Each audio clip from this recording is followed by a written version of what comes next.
Hi, this is Jay from Lo Shu Numerology.com, and today we're going to be doing a reading for John. And John has sent his birthday digits in, all mixed up for his privacy. Any zeros that were in there have been taken out. We don't use zeros in Lo Shu. First thing we're going to do is bring all of these digits down into the Lo Shu Magic Square Grid. The ones always go here, fives right in the center, the nines there. We've got another five, twos up in the corner. Another corner for the fours, and sixes, another corner down there. So we have all of these down here into the Magic Square Grid, and the very next thing we do is look for patterns. The patterns we're going to be looking for are rows, columns, and diagonals, where all of those locations have something in them, a number in them, or all of them are empty. First thing we're going to do is start with the rows, and we can see right off the bat that the top row has numbers in it, and so it gets a solid arrow. The next one and the next one, those two rows have a mix of some and none, so they don't get arrows. Then we go to move to columns. This one doesn't get a column. This one does. We've got a solid arrow right here. And this one, we skip that one because it's some and none. Diagonals, I can see one right there. A number in each one of those, so it gets a solid arrow.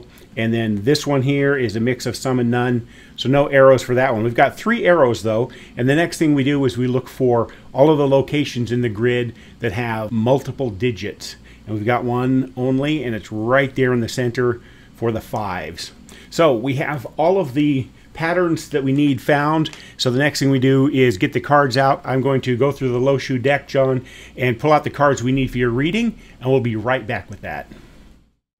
And we're back, and the first thing we're going to be doing is looking at this top arrow there that is for the head, and it basically says, are you more of a logical person or an emotional person?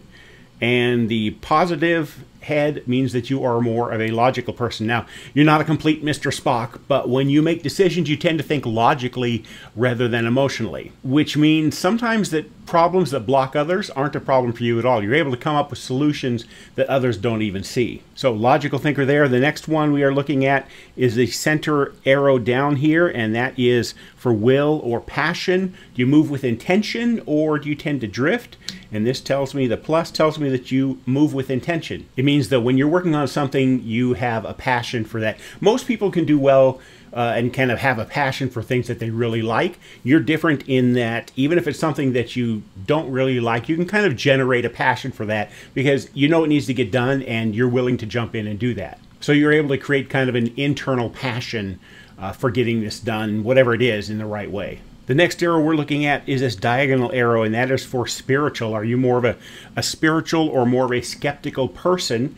And this is a plus, which means you're more of a spiritual person. Now, the word spiritual, it comes with a lot of baggage. Sometimes it can mean very different things to different people. For you, I see it as a deep sense of inner purpose, probably more than most people. And that's the thing that keeps you going when others would waver. And that ties in with this passion here really well. In fact, for you, these two might be actually the exact same thing. You just kind of have a double portion of it. And finally, we're looking at the numbers. The number 5 means activity or action. You're always on the go. At times, that might seem overwhelming, especially to outside people looking in, wondering how you can do so much. But you're at your best when things are happening. That's just the way you are. And so taking a look at all of these together, logical thinking, the double dose of passion and inner purpose, and then the activity actually going and jumping in and doing things. I would say, John, that you are somebody who can make things happen. There's your reading, and I hope it gives you something to think about.